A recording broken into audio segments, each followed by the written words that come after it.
Hello, hello, hello. Welcome back. I am still dead, it seems, and loving it. Let me just check my levels 1 second. Classic level check. Oh, that's classic. Alright, I'm gonna hope that my audio behaves for once. Wishful thinking, I'm sure. Let us launch back into Old Town. Sorry I'm so gravelly this morning. I don't know what's happening. I don't know what's happening with all this I'll stop now. Welcome back. Alright. The Shelmerston Chandlery.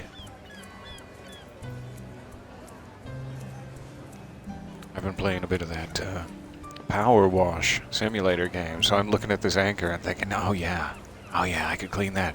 No, not this game. Not the right game for that. So who are we looking for? I don't necessarily see anyone with thought bubbles or memory bubbles above their head just yet.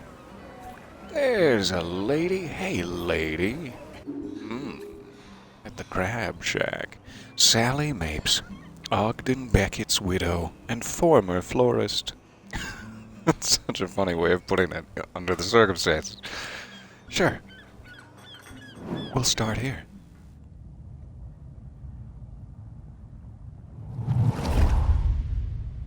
We were 14 when we started going out. Me and my friend Cassia had started a beach clean at the weekend, and Ogden turned up with his mate Godfrey. I had no idea Ogden liked me. He was the tallest in our year, and we all fancied him. By the time we reached the little cove at the north end of the beach, he'd asked me to come to a concert he was playing in. I said yes. As you do. Don't want to miss that sick concert from a tall boy.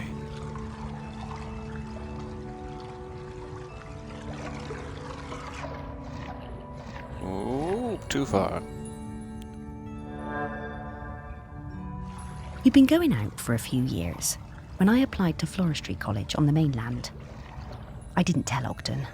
I didn't believe I'd get in, and didn't want him to think I was trying to get away from him. Ogden might have looked mature and confident, but he was a gentle soul, not nearly as sure of himself as he looked. When I was a child, I was not told that Floristry College on the mainland was an option that I could shoot for, and now I feel a little put out.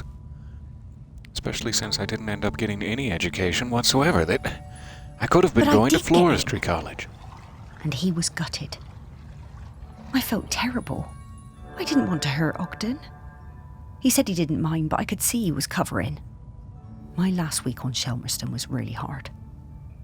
I saw him, it felt so strained, and I couldn't sleep. He didn't mind, but I could tell he kinda minds, but I'm gonna do it anyway. Finally, on my last night, I made a decision.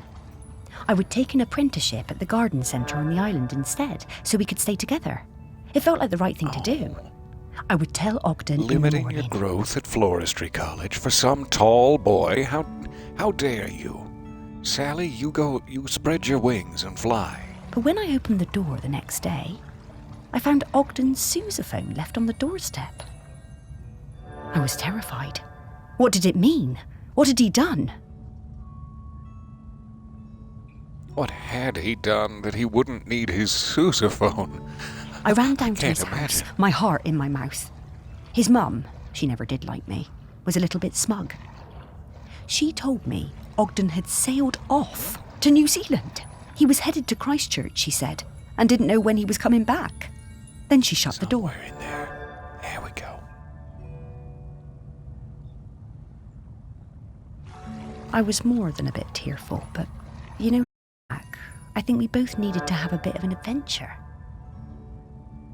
I kind of thought he might have taken a steamer. Apparently he went to Christchurch on a old-timey pirate vessel, which sounds like one hell of an adventure. I can't wait to hear about it. I spent a lot of time with Sally during this period. We used to meet up quite often when she returned from floristry college and I was working at the museum. For a while I thought maybe we would get together. But she always seemed a bit out of reach. Sort of distracted. Well, it makes sense now. It makes sense now that she was an individual person with her own life and inner dialogue running 24/7 and really had nothing to do with me. I see that now. Good morning, so nice to see you. Welcome, welcome. Alright, so we're looking for a ship in a bottle. Somewhere at the Crab Shack. Let's check the front counter. Breathy this morning. We'll get past it. Don't worry. Where are you, ship in the bottle? Are you inside the giant crab? I bet you are. Oh, that's just packed with meat. Look at that. Slice of lemon. I will take it. I don't, however, think that the ship in the bottle is actually inside the crab lunch. I'm just curious about the meat. Lemon is happy to see you.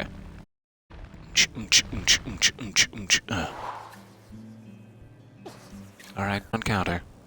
Table 1, Jessica's favorite spot. Table 2, unlabeled. What do you got, Jessica? Retired. She got retired. I can relate to the tired part. I want to see inside Jessica's knee cartilage. Let's zoom in. Zoom in further. Never mind. Cutlery. Crab lunch. Everyone's enjoying that crab lunch. You've resurfaced from the lands of no web connection right on time. So nice to see you. Welcome back from the outer wilds.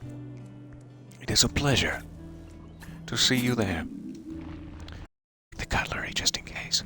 Ooh, nothing. Nothing at all. Alright. What are our other options? Maybe we could dissect this seagull and peer inside? Is that rude? The big crab claw. It once fell off and knocked out Anthony Scruggins, poor Tony Scruggins, who often complained about the quality of the Thursday special. Ah, so it was no accident that Mr. Scruggins got thonked by the big crab claw. I see. It also looks like it has meat in it, which is a little strange for the hopefully inanimate sign. Also no ship in a bottle. Susan the crab. Oh, hey, Susan. What you doing in there? What you doing in there, Susan? You holding on to my ship in a bottle? Give it. Give it me. Nope. Susan's just minding her own business. The Thursday special is Monday's special. Oh, no. You got every right to complain. Without 3-day-old crab. Display shelves. Should we check the diving helmet? Apparently that's not an option.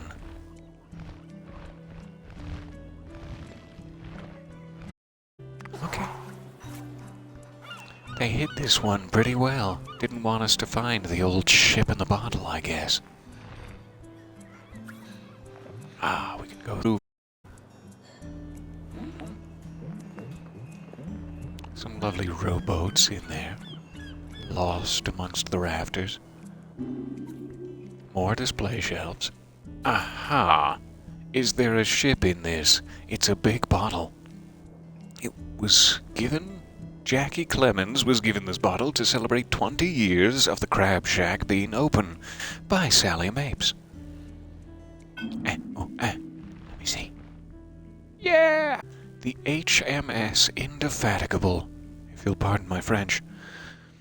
Ogden made this as he journeyed back from New Zealand towards Shelmerston. Sailing the salty breezes was he. Definitely no steam power aboard this vessel. Nay.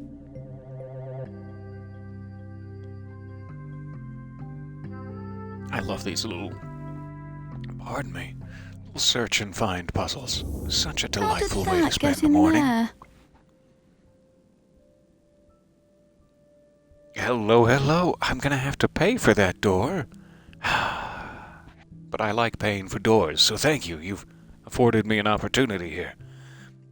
So nice to see you guys. Welcome. How did that get in there? It's really the mystery of all ships in bottles. Collapsible sails, you say? No, I think it's sorcery.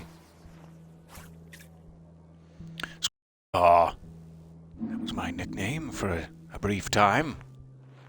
Because I used to be covered in intricate carvings. That's a lie. I'm still covered in intricate carving. Moray eelhead. That's a moray. Anchor. Stuffed pike. Aw, he's happy. And the jaws of a sand tiger shark. Those could come in handy if we get attacked by shadowy forces later. Hopefully we're fine. Don't worry about that. I'm getting Sir. the Kins again, Morris. I'll pop up to let you know when we're close to one. Thank you, Sparky. You are, as always, the light of my short life. Clearly over now that an artist center, a gallery and art supply shop. Show me. Show me your portraiture. Tetra, nice to meet you. I love these mer people. The merfolk. Delightful addition to our town. Alright, so I'm looking for sort of a bubble pipe. Sort of a scuba apostrophe. I see. What do we have here? Peering into his private living quarters. I'm sorry, Tetra. Your private living quarters are really none of my business, and yet here we are. Okay. We'll check the seabirds. Adorable. Absolutely adorable and svelte-legged, and yet not what we need. Ceramic grankins. Does almost seem like that would be him, with his large butt and his 2 eyes. Yes, his large butt and 2 eyes shall lead us to glory.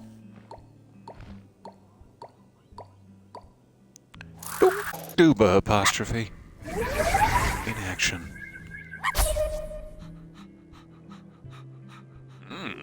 Is anyone else finding that Grankin a little bit sexy? No, just me? Okay, moving on.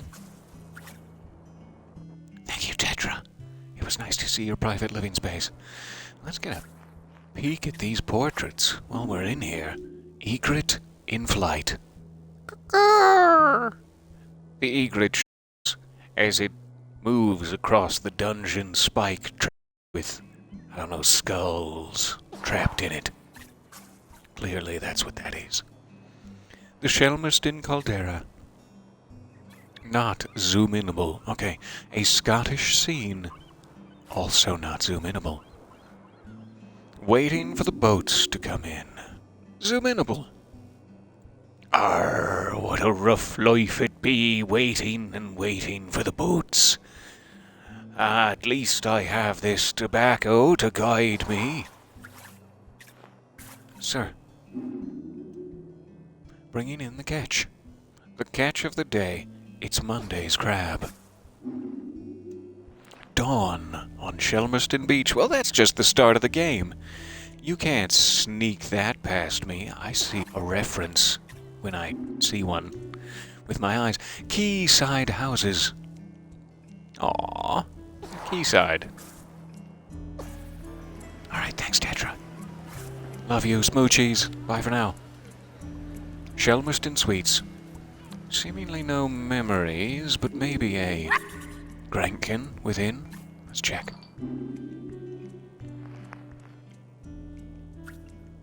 I will be donating. Collecting money for the Morlow Preservation Trust. Morlows are an extremely rare aquatic mammal that is native to Shelmerston. Morlows were nearly hunted to extinction in the wild and carefree 1980s. How dare you, the 1980s? Let's check in here. For coins. Not at the right angle, nor do they possess the inner layers. Higher. Sticks of rock. Those can break my bones. The pick and mix. Aw, did you pick and mix these? I don't want them. Anybody back here? Oh, hello, Balgeet.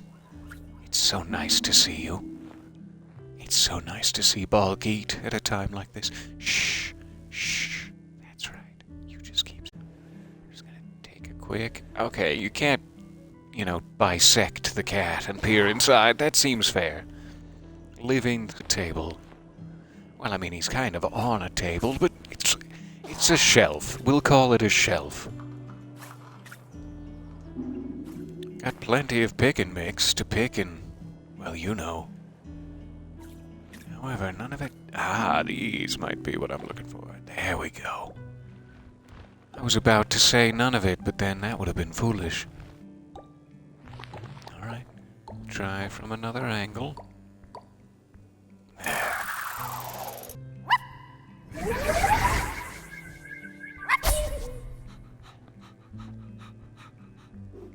I'm positively gobstopped. Thank you for this. I'll take some of these Swedish fish to go, if it's not too much trouble. Vince Malford, the hairdresser. Nice to meet you. And what about your private living space? Tell me. Ooh, very cozy. Very comfy cozy. Little kitchenette. Love it. Can you imagine your life in the sweet shop, just below the kitchenette? Sleeping in the big chair? I can picture it. I can picture it vividly. Darren Tuppen, poor Darren, is deeply worried about the volcano erupting since he lost his job as a fishmonger's assistant. Get out of my fishmongery! It was a flashback. He spends much of his time traipsing the quayside with his boards, urging people to, quote, wake up, or to be, quote, consumed by fire, end quote. Oh, Darren, do you need, like, a hug or maybe some sweets? I've got Swedish fish. Would that help? Would that help you, Darren? He has not slept. All right, Darren. You enjoy your day. Aw, there's a bird person working on paperwork. Paperworking on it. I love this. There. I'm trying to fix my microphone as I sound distant and cold, which if you've ever been in a relationship with me, you'll be well used to by now. Oh, well used to that.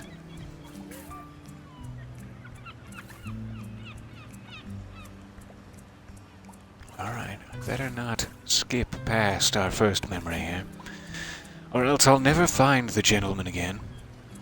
Gentlemen, what be your name? Godfrey. It's dear Godfrey Bowen. Alright, let's try to find the Grankin first. Got a sort of flat-screen television with beanbag chairs around it situation. Is that what we're looking for? Kinda looks like this inflatable ring. Yeah. Kinda looks like that inflatable ring.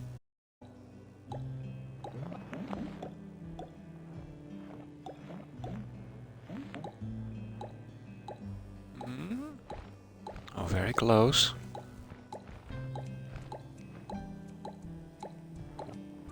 I just need to get rid of the camel and connect the dots with... There.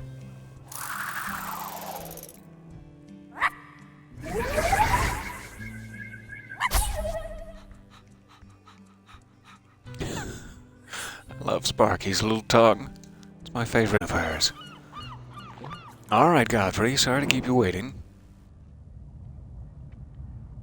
What can you tell us about the recently deceased? I The remember 1,000 days we was ago walking deceased. home from school, a bunch of us, and I told him my granddad said the lad had a live Bactrian camel living somewhere in the woods. A Bactrian camel. I prefer to cover my camels in Bactine. Everyone laughed, but I told them it To was each true. his own. Ogden didn't believe me. Someone would have seen it. He dared me to climb in and prove it. I told him he'd have to come with me. Prove that there is a camel. I will lift you. Sneaking past okay. the big house, we were almost caught by the gamekeeper and had to run. Hell for leather for the woods.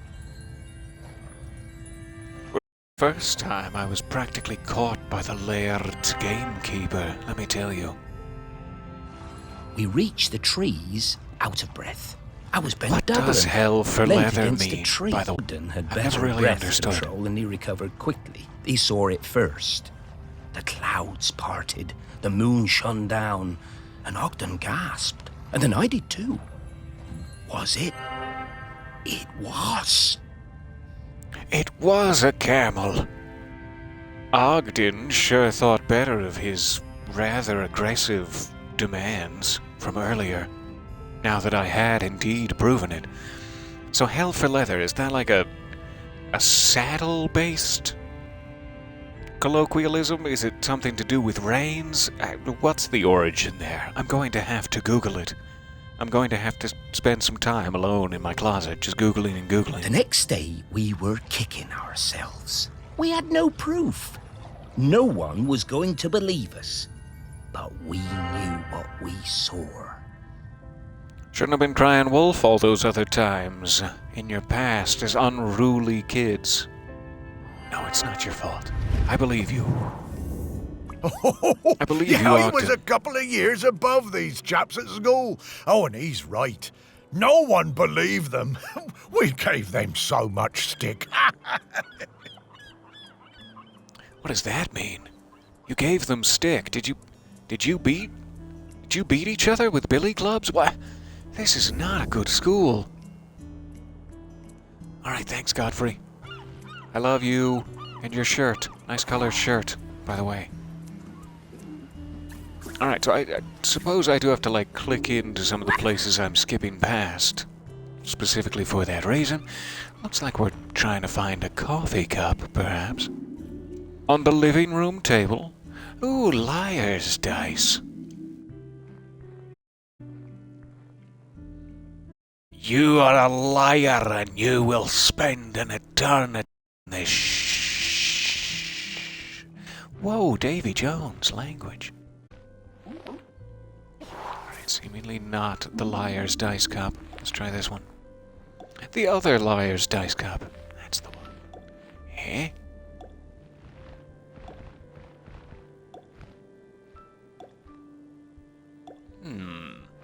So what are the little dots?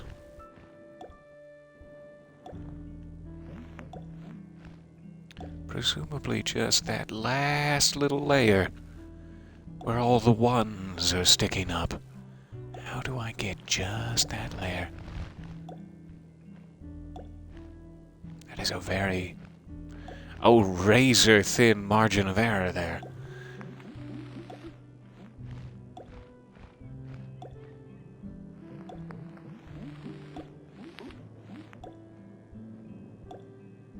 And they're seemingly not going to help guide me in on landing. Okay, let's try from above. There. Foolish not to have tried from above. First off, really. 4 out of 14. Wow, Old Town is just riddled with good luck spirits.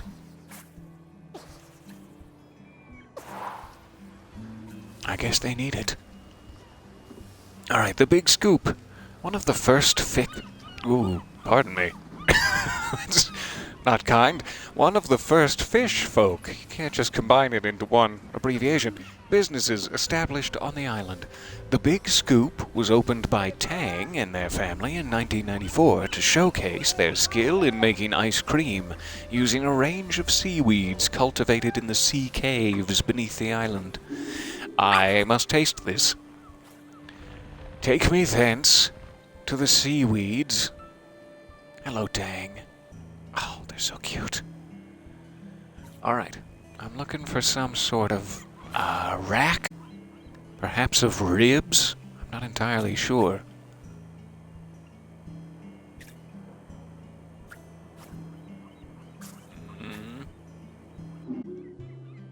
Mimi Bergonzi. A dear friend at this point. Ice cream flavors. Alright.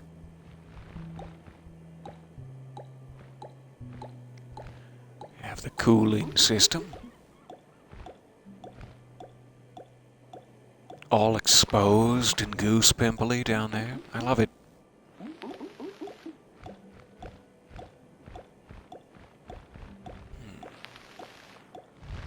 I was close at one point. It started buzzing, but then it disappeared forever.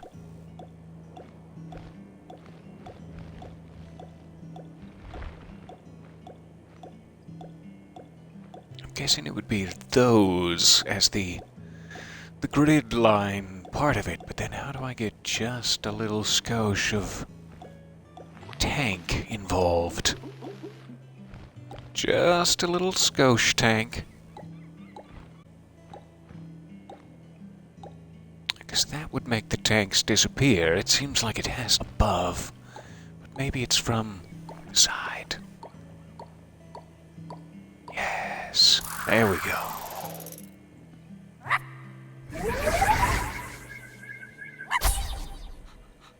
It's such a strange pleasure to suss these little guys out.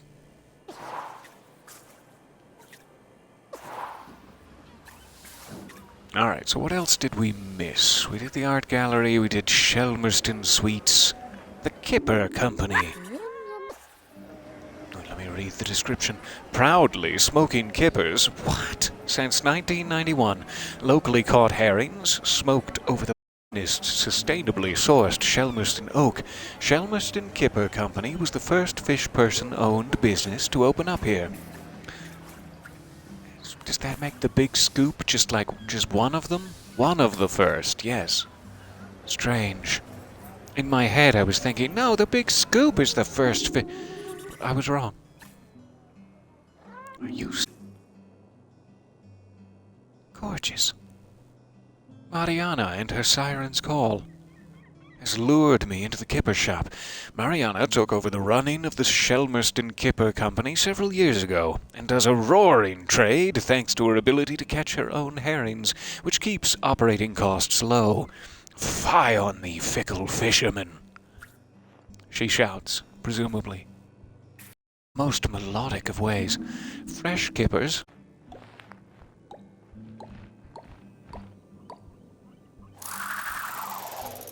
I was...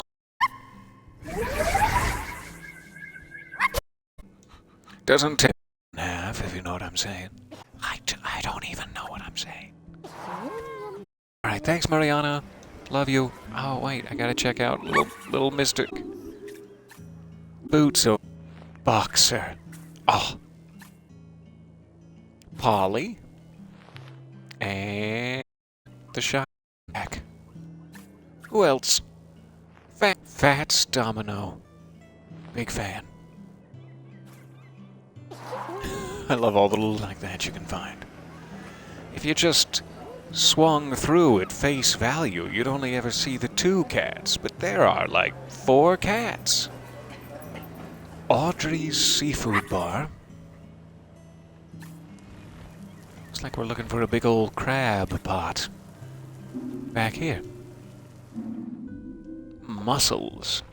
I spoke too soon. We are not looking for a crab pot. Been so long since I've had any mussels. Due to the atrophy.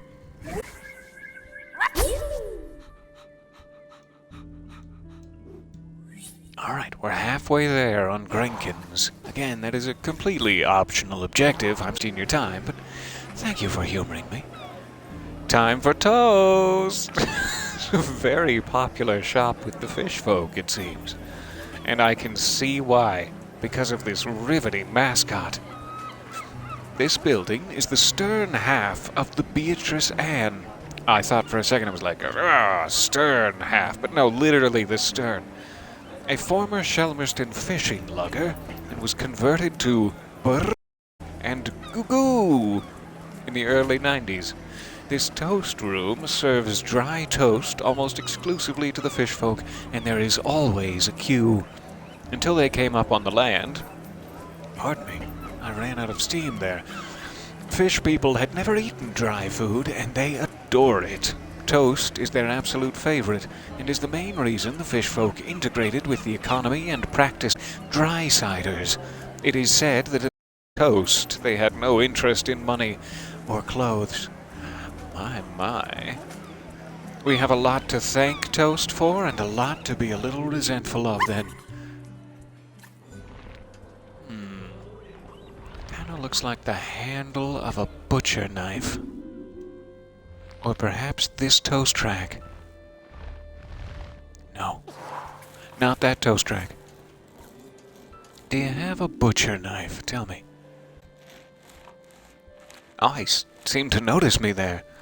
I thought I was completely ghostly, but he looked right at the camera and broke my fourth wall. Wide open. Wink, wink. Not that knife, I guess. Maybe back here? Discarded toasters aplenty. They must run right through them, what with all the business. San Francisco sourdough, white farmhouse loaf, rye sourdough, delicious, and white bloomer. Show me your white bloomers. Sounds inappropriate, but do it anyway. Let's be inappropriate together. This is quite the model. 6 full slices of toast whenever you feel like it. Goodness, such luxury. Plugs.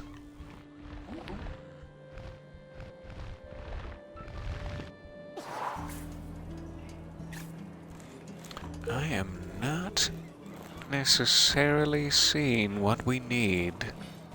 And I could not seem to zoom in any further on these knife handles, which is the only thing that vaguely resembles them. So it's either something inside of something else, or I don't know what. Check inside Toast Man. It's pretty hollow. Maybe from the... Yes, it is Toast Man.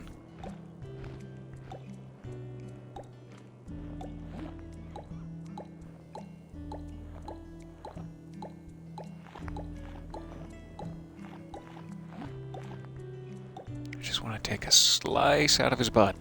Just a little slice of his toast. Right from his butt region. Come on.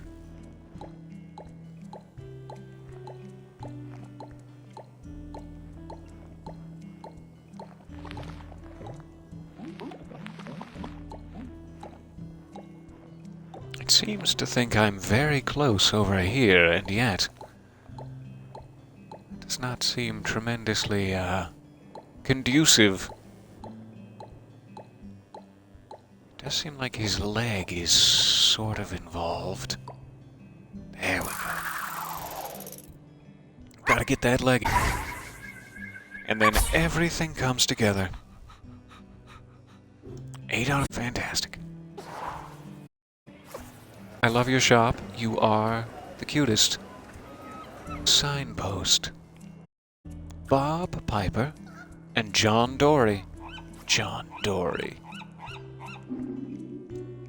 Seagulls. What are you... Is that a Kipper face? You put that down. That's not your face. Also, Cyclops. I'm just curious. Your other have two eyes, though they're not necessarily in the places you'd expect. Yes. Oh no. Completely forgot about. What's his name? Widdershins Lickspittle. Hard Cell, Cephalopod, Royal Tuber, the Worms, and the Wizard Seagull. I will absolute rules. Alright. Let's launch into the Camel. Oh, I didn't mean to press cell. I totally forgot that it does that. So we'll do anything and make him disappointed in us. Nothing to click on here.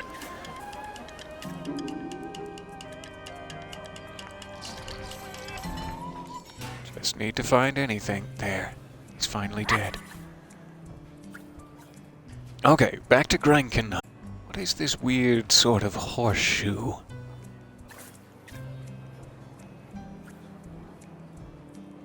Hairy tuft. Gross.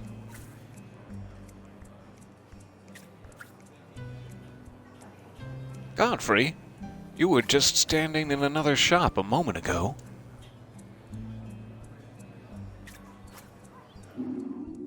Pickled eggs? It's the only thing I can click on so far. Not seem to have the right shape.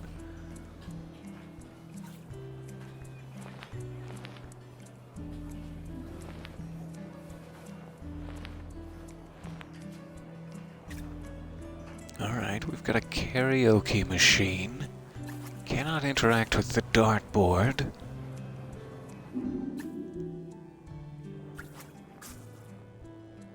All manner of pictures. Mimi Bergonzi's 21st birthday party.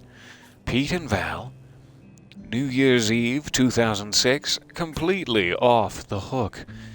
Samfire singing Hypnotize at the Camel karaoke night. Absolutely smashing. Sancha and Lance, the Camel team. That year we thrashed Appledore at the cricket and the rowing. As usual, Scruggins ended up in the sea.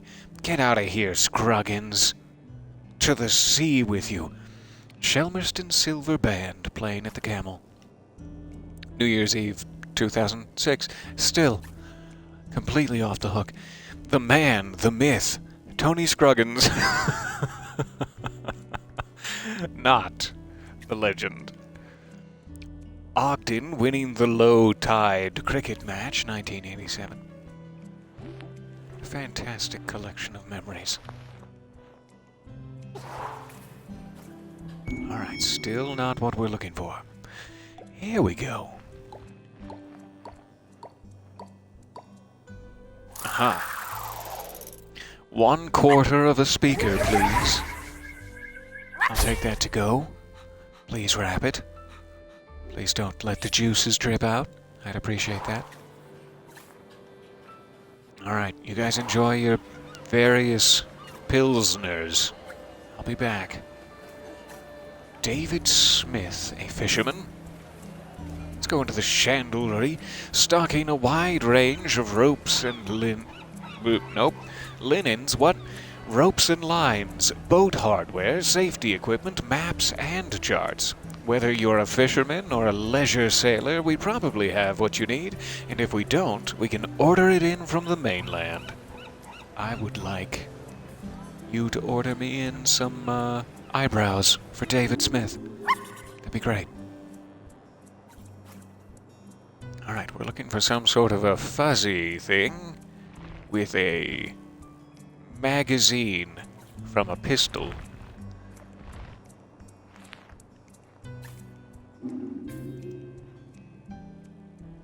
The port window.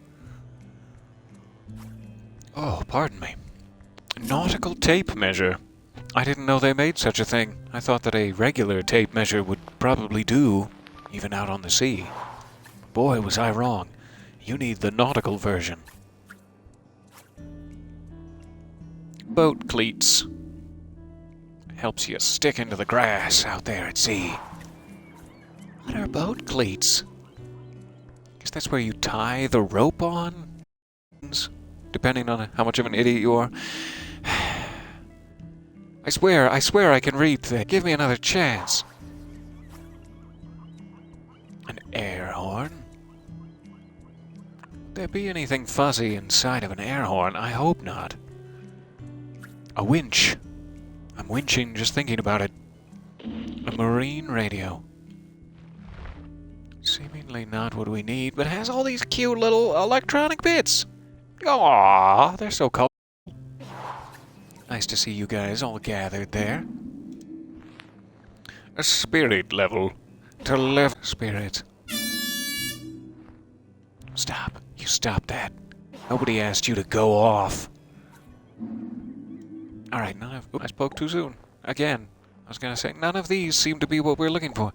Just as I click the thing we're absolutely looking for. Alright, so we need multiple layers of this. There we go.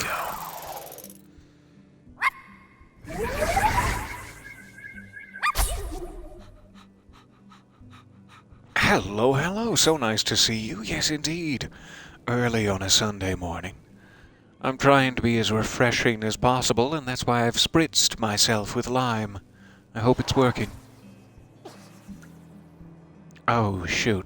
I just read the package. It says lie. I need to go. I need to go to the hospital now. The Chandlery Shed.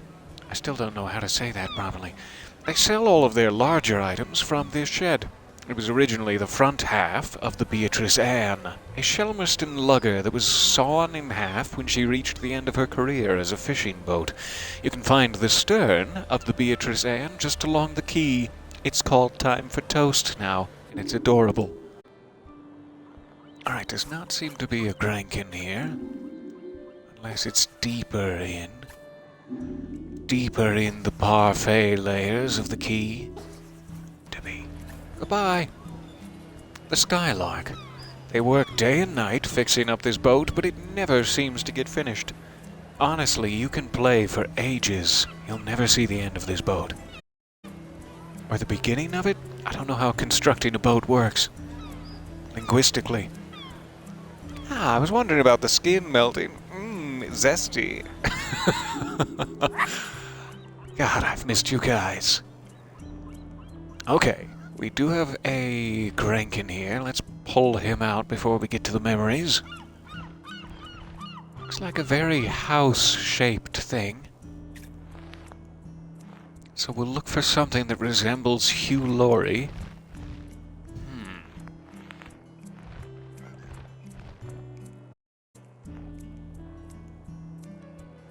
I don't think it's a matter of angling that. We must be looking for like a small house model or something.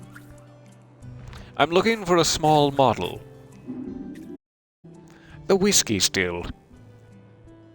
You guys have been bootlegging inside the ship. This isn't a construction project at all. This is a front for your illicit activities. I commend you, sir. Fantastic stuff. Also, the purity of your whiskey is coming right along.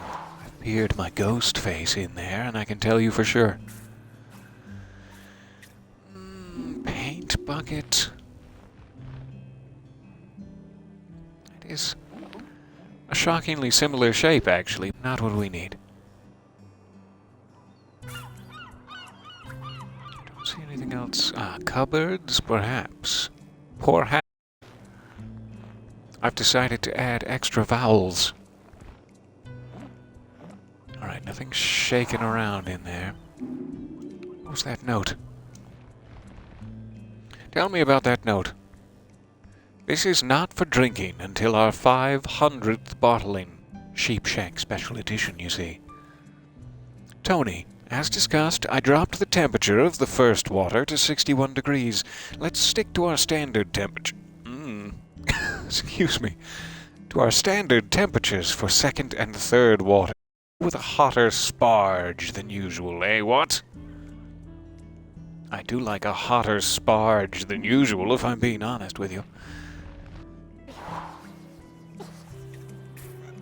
That just sounds so filthy. Not up on my... but goodness me. I've gone bright red. Doesn't seem to be just the back of the boat with this little pilature for sure. So where is that hiding?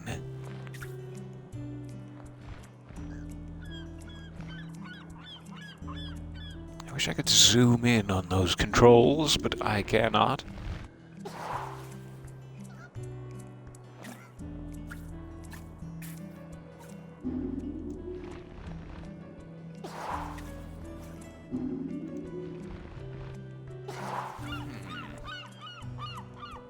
Not seen anything that has the sort of triangularness we're looking for. Winkle. I'm not going to call him that, no matter how much he begs.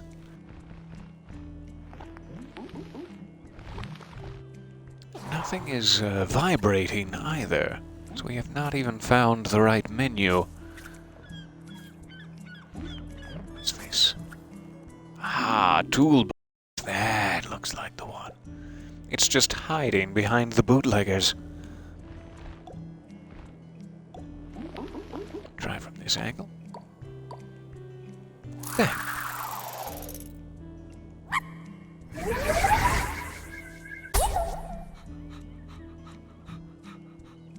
Alright, only 3 more and then we can proceed. Let's go ahead and grab this guy's memory since we know we have 3 before we're in the danger zone. Hello, Henry. Band leader for the Shelmerston Fishermen's Institute Brass Band. Sounds kinky. I don't suppose you have a sousaphone? I remember when a young Ogden asked to join the Shelmerston Silver Band. I recognised his talent immediately.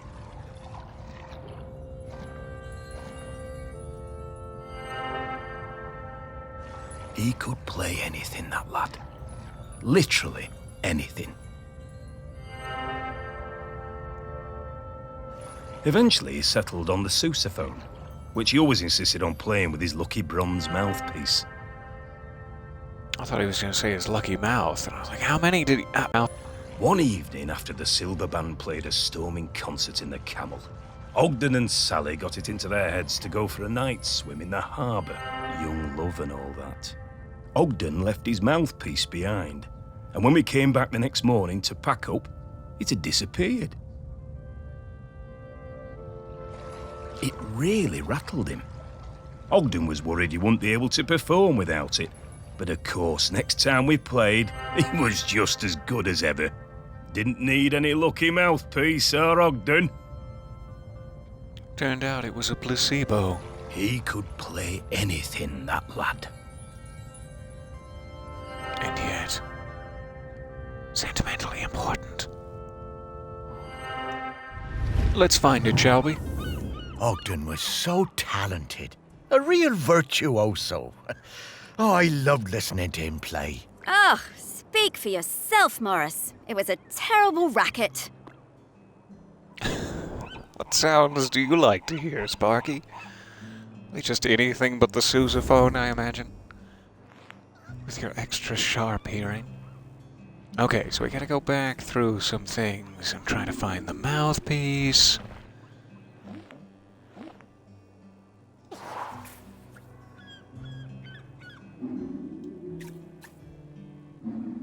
Whiskey funnels. Are you sure? Funnel? Question mark? Aha! We found it. Alright. 2 Mentos remaining, 3 Grankins. Sorry, Sparky, I didn't mean to press B on you there. They seem to have been using it a funnel. These bootleggers are very resourceful. There. That was Sparky.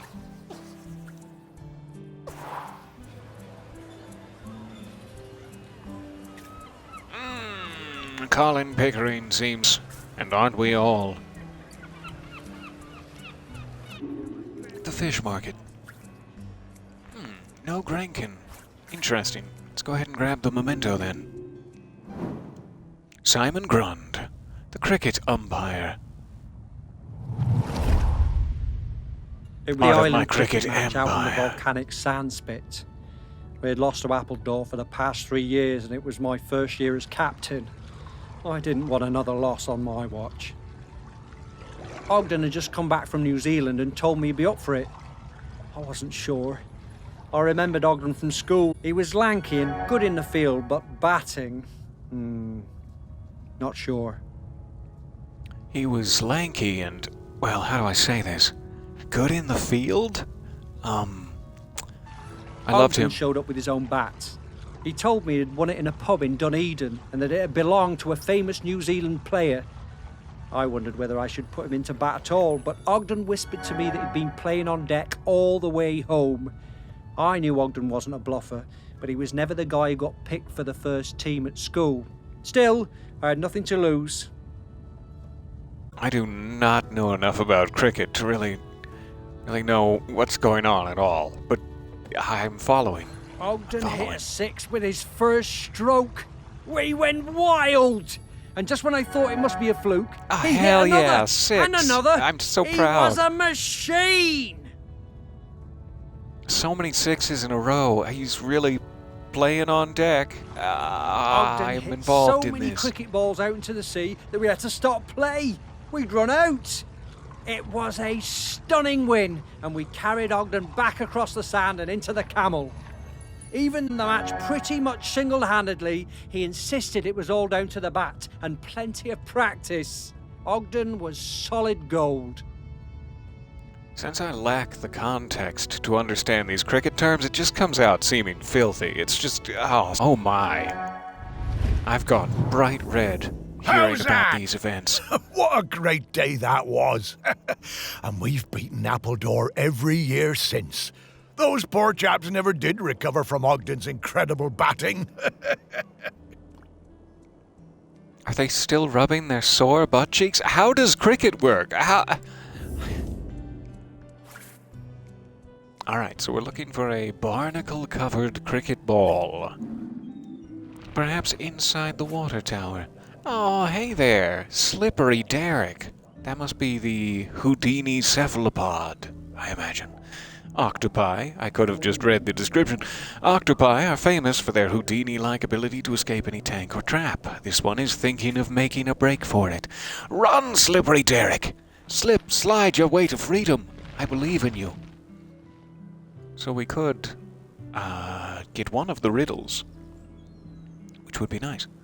I see the question in the chat there. Are you caffeinated? Let me check.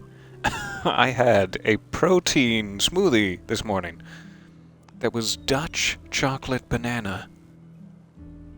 And I don't think it has caffeine. But I'm looking at the ingredients. It does not seem to have caffeine. Uncaffeinated. Which explains my level of wit. But thank you for the question. I love a good question on a Sunday morning. Simon Grund, you've spent enough time running about? I don't know what I was going to say. We've spent enough time running about in your head, Simon. Aha, a barnacle cluster. I bet that the ball is within it. Let's peel it on open. Hey, cricket ball.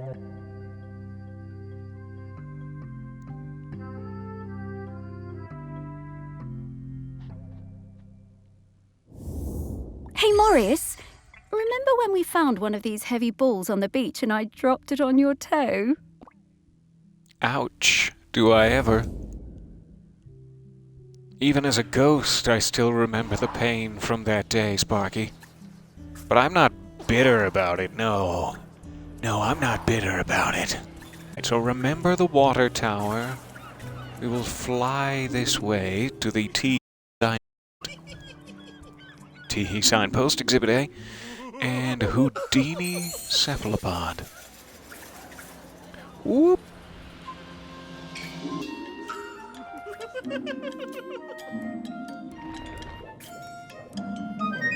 Slippery Derrick. Don't you love it when Slippery Derrick is the answer to one of the train of Victorian Necroft gifts? I love that situation. If I had a nickel, I would have that nickel.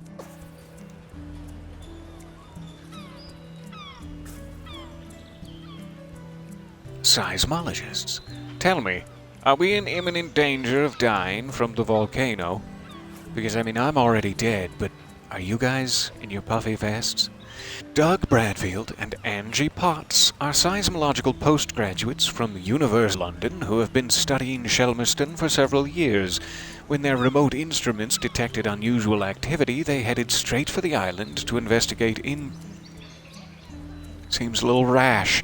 Doug and Angie are becoming increasingly concerned that something unprecedented is happening on Shelmerston. The seismograph readings show a pattern of activity that... There we go. That hasn't been recorded before anywhere in the world. An alarming escalation of tremors, suggesting something very significant is about to happen to Kevin Bacon's career. Arthur Bergonzi. Hello, young lad. Let me clean that anchor for you with my power wash. Darn it, I'm still not playing the right game. Arthur has been told repeatedly not to climb up that rusty old anchor, but he just will not listen. Probably he needs to fall off it and break his thumbs so that he will pay attention in the future. I'm going to give him a little push. A little gust of ghost wind to break his thumbs. No, he's just a child. How dare you? How dare you? Humphrey Jackson's plot. There have been some complaints about the state of Humphrey's plot. That's none of your business. You leave Humphrey and whatever is going on with his back half alone. Alright, we're looking for this. One must assume. A sink. I love it. Alright. It has to be that one, but then we have to get rid of the other lily pad. There.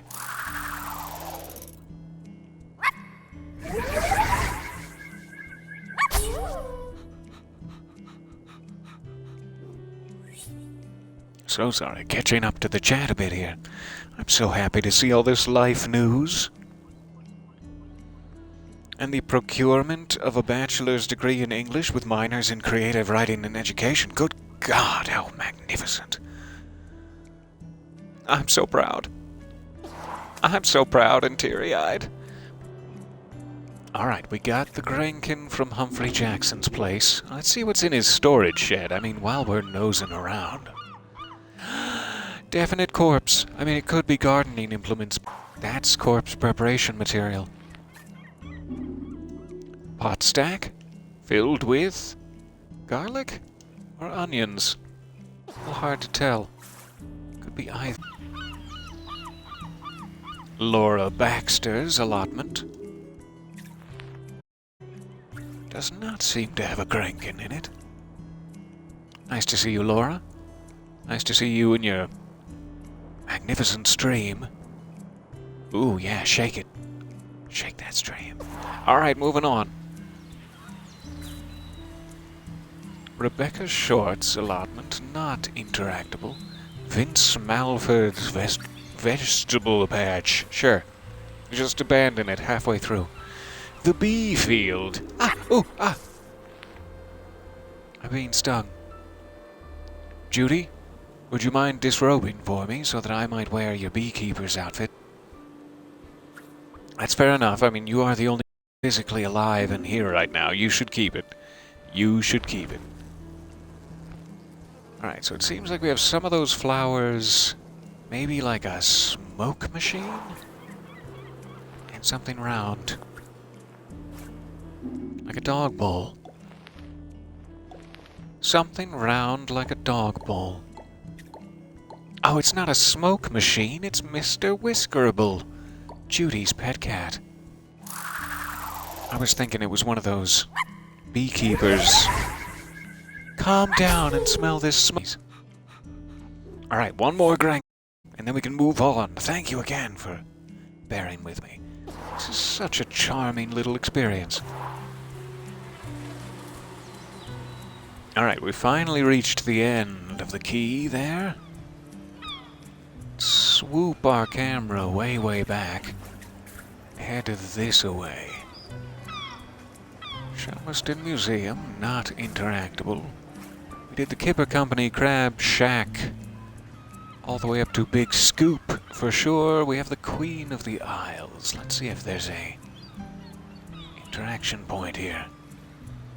In 2006, the Pukatan peoples, I'm probably saying that wrong, government signed a deal with the Sea Def Corporation to make Shelmerston's harbor suitable for larger vessels, building a new harbor arm and dredging the southern bay. They also part-funded Queen of the Isles, connecting Shelmerston to the mainland with a weekly ferry service. Harbor arm. No Grankin. Interesting. So that's where our last memento will be. But I must have missed a building, or gave up on a building. Queen of the Isles sailing times. Oh, good times. Alright, let's go check back down the shops one by one. A little barkage.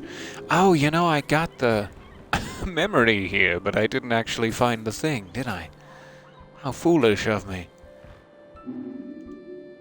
So in my mind confused with the Grankins and think, oh yeah, we got it. But we did not. Is there a camel inside? Snow globe. Is there a camel inside? Aw, cute. I love it.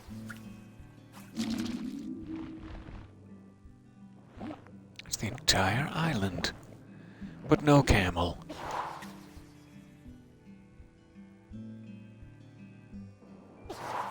All right.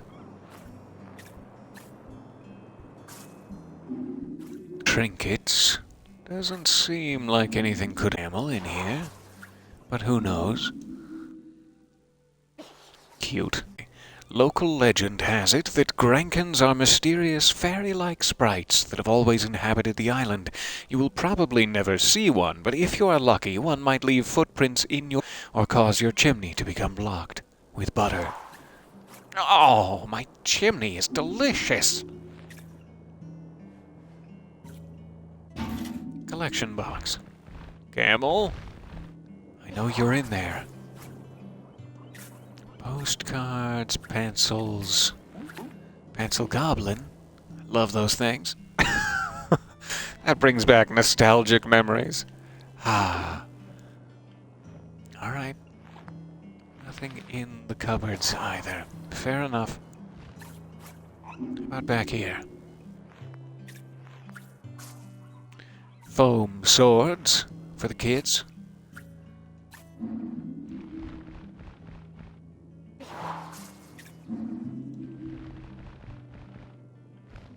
Oh, there are fish in this one.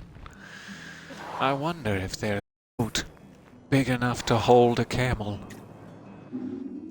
Buckets. Nope.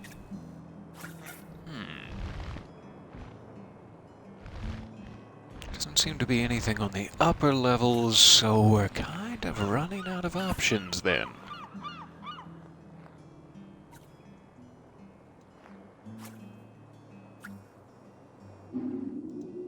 We already checked everything.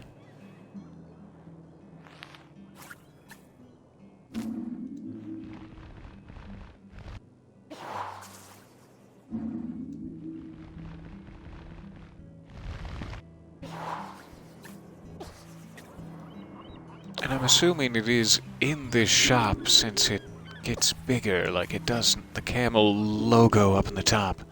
Does not get bigger in any other shop. So I'm assuming it's here.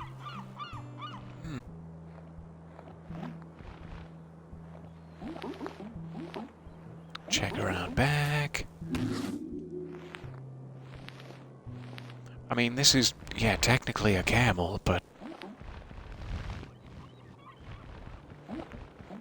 not of the right shape.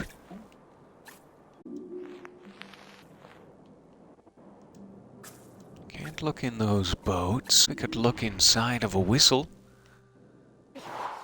That's the little bean. The whistle work. I'm learning. Alright, I know we checked this red globe. Let's try the other ones. Never know how small the camel could be, I guess.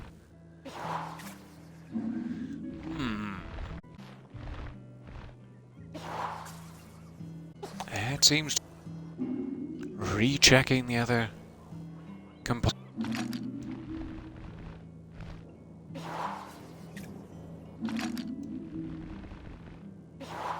No camel here. We did check the collection box.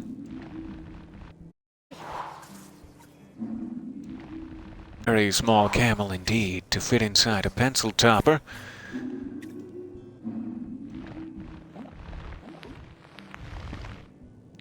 Nothing in that one. Fish in one, if memory serves. Can't interact with either of those.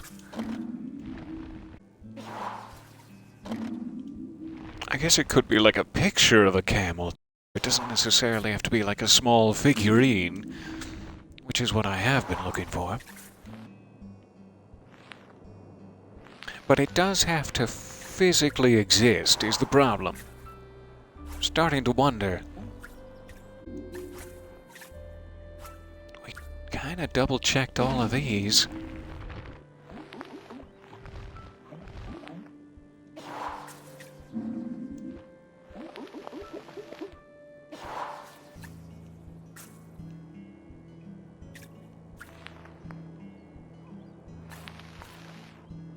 I am not sure. How strange. Unless I'm just missing a very large thing I should be checking. I am. I clicked and clicked over here and never did seem to find it. But there's our camel. Or a water pistol, sure. No. Camel. Sorry about that. Sometimes it's in the last place you look after checking everything else twice. Camels are so obviously a made-up animal. Humans will believe any old rubbish. Just like narwhals. Yeah, right. I'm sorry, narwhals. No, it was a bit. I believe in you. Alright, I still have a Grankin somewhere, don't I? I haven't found the interactable area that we have not already searched. Going back through buildings when we got distracted by that camel icon. Here we go, back in the crab shack. That's always weird. It's like this was the first place we checked, but then after we exited it, Sparky said, "I smell Grankins." And it's like, well then I'm never gonna come back here in my mental checklist. And that's exactly how you get me.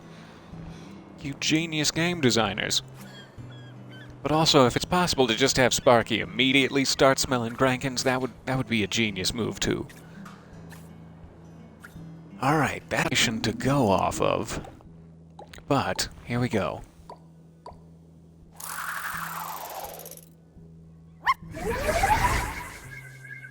Bit of crab lunch for you, Sparky. Okay. Off to the far side for our final memento, and then we will be done with dear Ogden Beckett. Or more accurately, we will finally be able to speak with dear Ogden Beckett. And start. Sally Mapes, again. A second memory from Sally. On so much, and for the first month there was no letter at all. I took my place at college on the mainland without knowing how he was feeling. It was a shock how low it made me, even though I was working with flowers, my dream job. I threw myself into making friends and working as hard as I could. I wondered about him travelling the world, without me and without his Sousaphone. What he was doing, how he was feeling. Then the letters started arriving, and it was amazing. Each one with a penny from a different country. One from Valparaiso, another from Dakar. I wrote back and told Ogden about my course, trips to Kew Gardens, which were amazing. And Ogden told me about his voyage, watching dolphins and flying fish, crossing the equator. Sometimes we were both lonely. We poured out our hearts to each other. In a funny way, I think the letters made us closer than ever. There's a strange habit of doing that when you're in close communication with someone. It's almost more close than being physically in their presence and having to stumble around with your physical tongue. When he arrived in Christchurch, he'd send me flowers pressed in his letters. I sent him a shell from home, and then he sent me a New Zealand halfpenny. It was my favourite. On one side was the head of a Maori tiki. Ogden told me it was lucky. Oh, yes. I came back to the island, and when my father died, I opened up my own florist shop on the quay. I tucked the halfpenny under the front step for luck, polished up Ogden's sousaphone and put it in the window. They both brought me luck, and the shop flourished.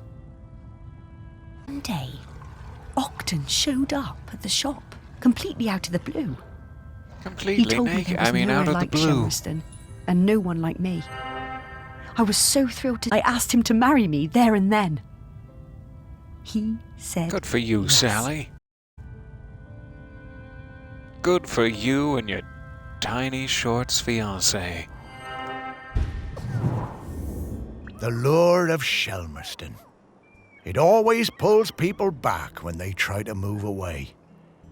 They were a lovely couple, Sally and Ogden. It certainly seems they were. So we're looking for the New Zealand halfpenny, with the Maori tiki on one side. All right, Shelmerston Compter. I was going to say computer. No. Compters were small local prisons where an English sheriff might put debtors, dissenters, or other troublemakers. This modern-day take on the Compter was kindly installed by CDEF when they built the new harbour arm, a novel way to control the rowdy antics of certain CDEF employees. Employees who might steal a halfpenny, done all. Tell me, where is it? Where is it? Oh, you're innocent. I'm sorry. It's been used in the dope. Aha. It seems it has. A New Zealand 3-penny piece.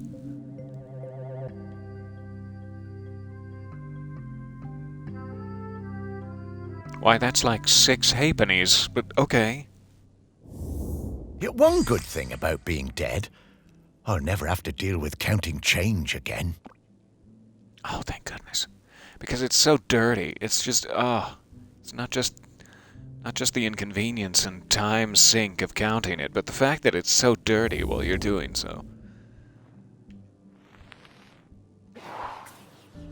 All right. We have all mementos needed to remind dear Ogden Beckett's ghost of who he used to be. Checking in on Vernon Russett's sandals. Seems to be a man with apple bottom jeans and, damn, throw a riding crop in his hand. He's ready for action. A harbor light installed in 1994 to help guide ships into Shelmerston Harbor.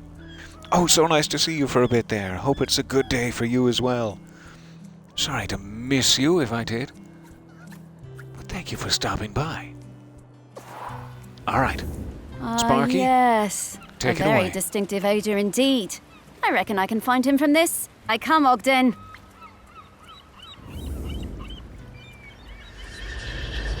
Whoosh.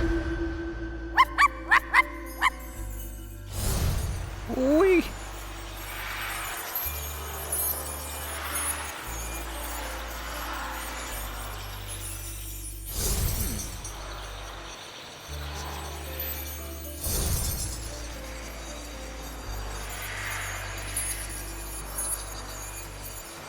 Turn around.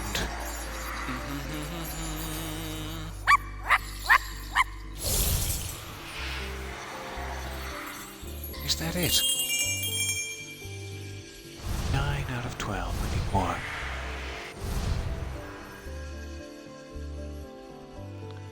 Who's this rather kingly figure sitting next to the copter? Is it a trash receptacle? Maybe. So how have I missed some of them?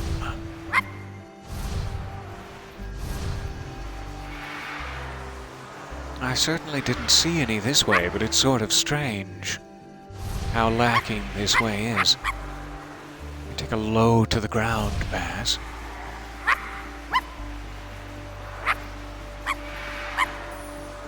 There. How did I miss that? Should be all we need. Time for toast!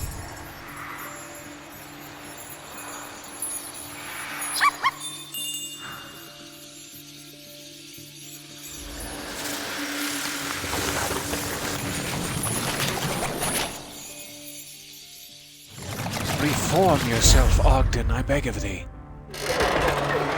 In your tiny shorts and your ghostly sousaphone.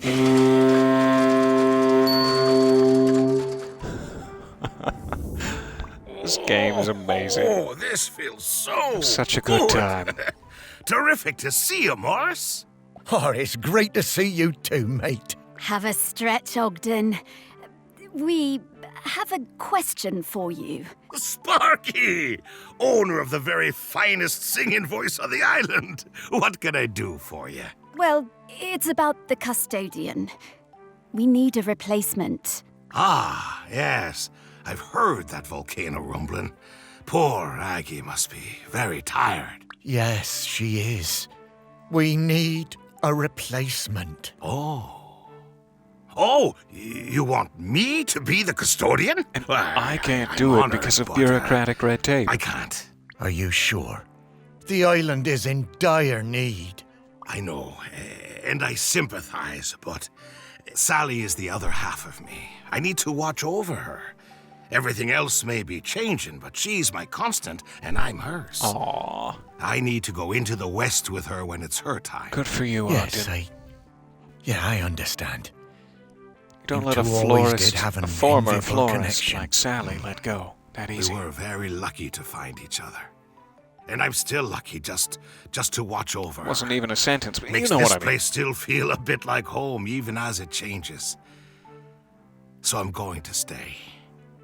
But listen, once you've found the custodian, come back and enjoy a sniff of that beer in the Camel with me, eh? Sure, Ogden. Well, see you around. See you in your throbbing sousaphone next time, Ogden. Pleasure as always. Also, lovely hat. I just have to mention it. Just, choice. Things Well, are certainly heating After all up in these the Caldera. years, Ogden still carries that torch for Sally. I wish I'd been so lucky. Things I should have done. You were busy with the museum, Morris. And you did walks, and you did fetch, and belly rubs, and... Yeah, all right, yes.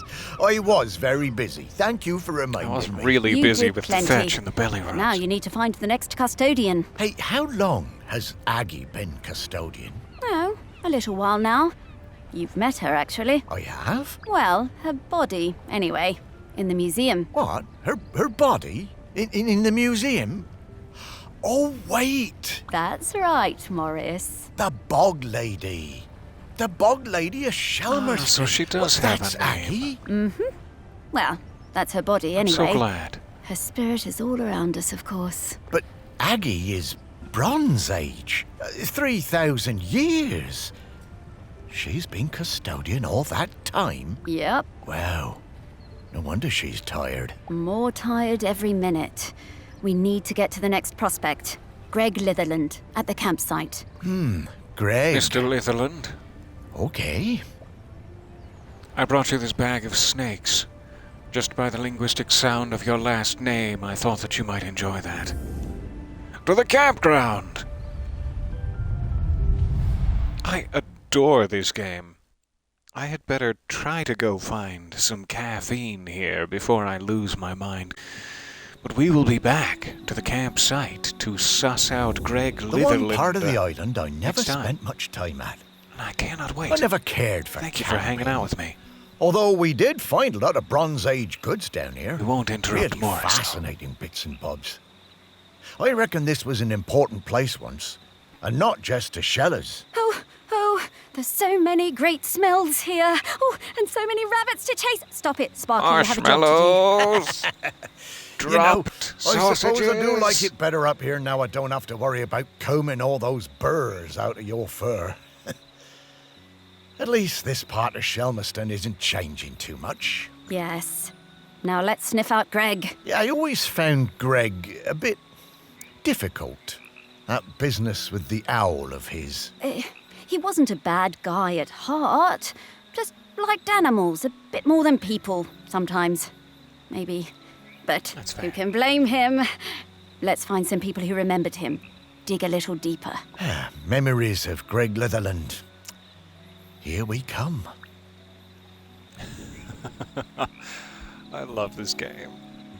A little gentle of Morris to everything is delightful. So, died in 2016, Greg ran Nab Hill campsite where his prickly demeanor, or pricky, what? That's a little harsh, demeanor and insistence on rules were notorious. He was a keen bird watcher, nature lover, and campaigner for the protection of Morlos. A huge fan of sheller racing, Greg captured the excitement of the sport with his photographs. Not to mention his balls, his eyeballs. We'll be back to seek out Greg Litherland next time. Thank you very, very much for your time here. Sorry this was sort of a short session, but if I can swing back around later today, if I can get my editing done, then we'll jump back in, or into something. Until then, do take care of yourselves. Much love. I will see you next time.